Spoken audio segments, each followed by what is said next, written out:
we're here at Jenny's condo, which I'm excited to see. They've started demo.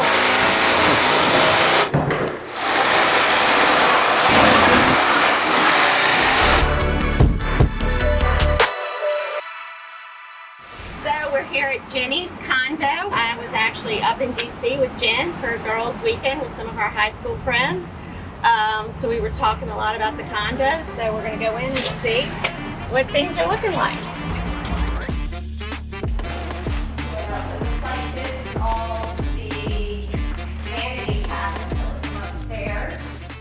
We're not doing much work down here, so as you can hear, the work is mainly upstairs high.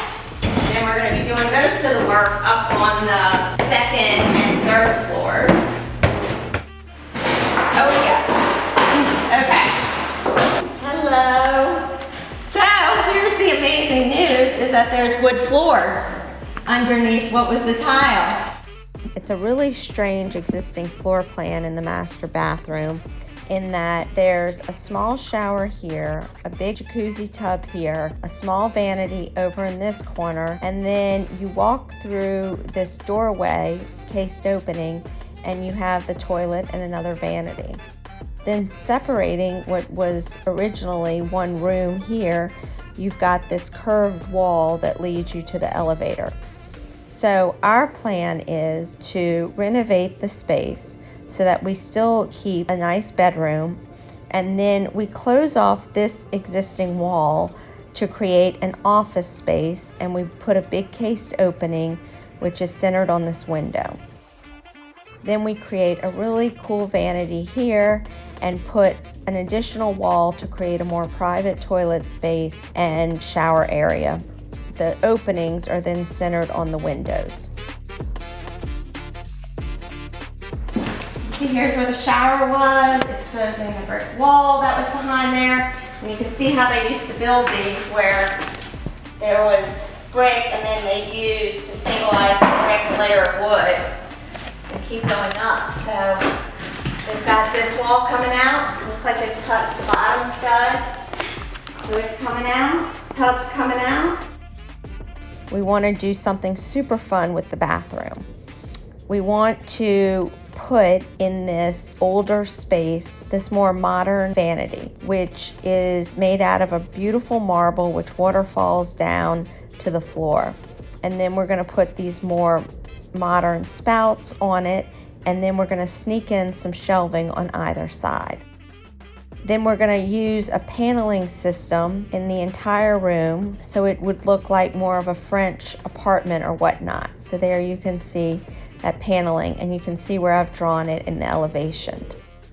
Then I want to punctuate the space with these beautiful antique mirrors, and above the wood paneling put this really fun wallpaper, and then use these really different modern pieces of lighting. We've got wood floors, which we thought we were going to have to replace the wood floors because we wanted the bathroom so big. We were going to use the wood to go ahead and warm up the bathroom, because you can see the ceilings are up at like almost 15 feet, which is so super high. So we wanted to use the wood, although we're going to bleach it because you can see how red it is, to use the warmth. So good stuff. As for the master bedroom, we want to do this really beautiful iron bed. This one is from Restoration Hardware, but we think we're going to have a custom one made so that we can increase the height, as we have 15-foot ceilings in the space. We want to bring in some antique pieces to warm it up. So we've got these beautiful demi-lunes and antique chests, and then punctuate it with some more modern pieces like these streamlined lamps and chair. We also want to use this beautiful Benjamin Moore peel green paint in the space and do a custom window treatment, which is made out of wood paneling with these shutter type systems.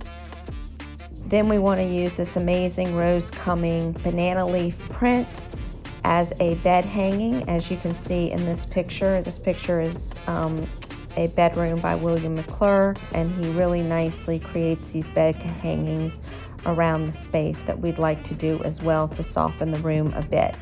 We'd love to do a great modern fixture like this one from Lindsay Edelman. The other thing we'd like to do with the bed hangings is to take this banana leaf and back face it in this really nice Schumacher black and white striped silk print. So it'll really give this eclectic feel, and I really love the banana leaves, which remind me also of big elephant ears that we've got in New Orleans with all of the tropical plants in this area. Let's go up to the third floor, see if we've gotten much of the kitchen out. We just got the floors covered. They don't have much of the kitchen done, but I've been working a lot on the design for the kitchen. We're going to do some fun things. We're going to use the existing architecture and again really accentuate the windows. The sink is going to be located underneath one of the windows, and we're going to reuse the plumbing as it is currently located there as well. We're then going to create these banks of cabinets and one set of drawers. So we get 3 sets of cabinet doors, and then we get a set of drawers. I'm using a really special detail with the marble, as we're going to have this inset cut that creates this sort of linear pattern. Then instead of having actual hardware, we're going to use little pieces of marble to highlight the drawer fronts. Then on the other side, we're going to use the cooktop and an oven, which is inset into the cabinetry for a more built-in look. Floors in the space will be bleached like the rest of the condo, and for the cabinetry, we're going to use this pretty washed black. That's going to allow these pieces to blend in more with the cabinetry and sort of go away. For the marble, we went out to Stone Gallery and picked this really nice warm gray sort of marble which has these black veining spots in it. Again, trying to tie all these elements together. We're going to bring the marble up about 24 inches and then put a 2-inch thick shelf across the back of it so that Jenny can display all her fun china. We're then going to use this Pierre Frey wallpaper, and we are going to wallpaper this wall as well as the ceiling so that it shows all the elements that aren't actually brick. We're then going to use this take of a modern glass pendant which uses the form of an older lighting fixture but puts it into all glass where you can see the light bulb and the fixture through it. It's got a little bit of black right there, again to tie the black from the kitchen up above. Super excited about this as it's got really different detailing, and I think will really be a beautiful kitchen that ties in the old brick with the new appliances.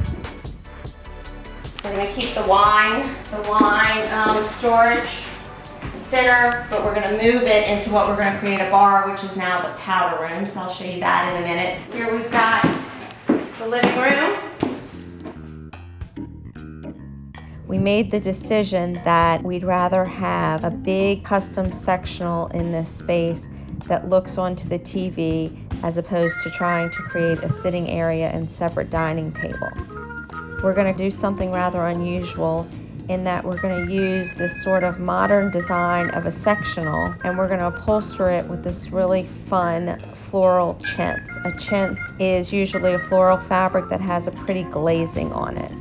We're going to bring in an antique chair and use this really fun abstract sort of black and white print from Pierre Frey, and so again kind of juxtaposing the new and the old.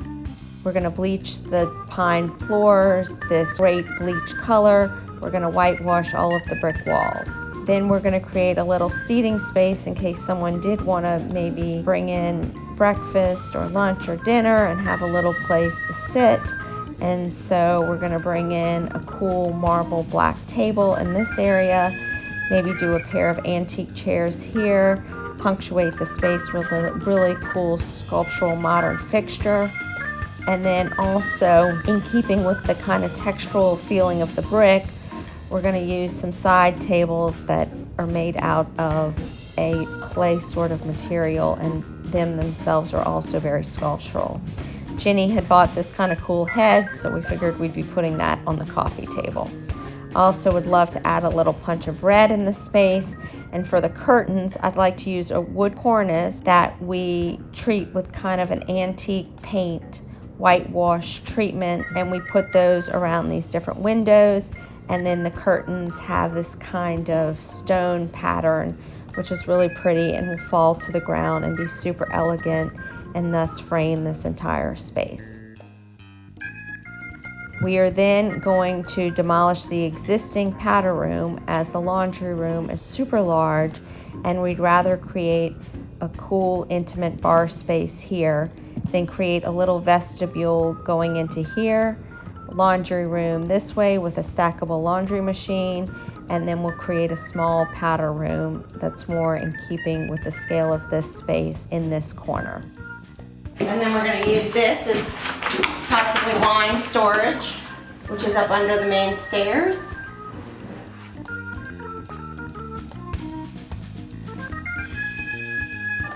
Yeah! So this was 2 rooms. This was a big closet, and this was a smaller office space. And so now it's open. We're going to close up this door, and this will be one big. We're going to do 2 big built-in bunks, although looks like we're going to have to include in the bunk room design that big pipe. So it's always finding something in these old places. So you can see in here the walls, and on this whole floor the walls are slanted, and that's because we're at the top on the 4th floor where we're in the what's called a mansard roof of the building. You can actually see it over there, how you have the 3 stories of brick, and then up on the top you have what's called a mansard roof, which was real popular in France. And so this building has a lot of French influence, a French chateau if you were. And actually down there, kind of interesting, you can see St. Stephen's Church, which blew off copper panels during Hurricane Ida. So they've been trying to figure out how to get the copper panels back up there.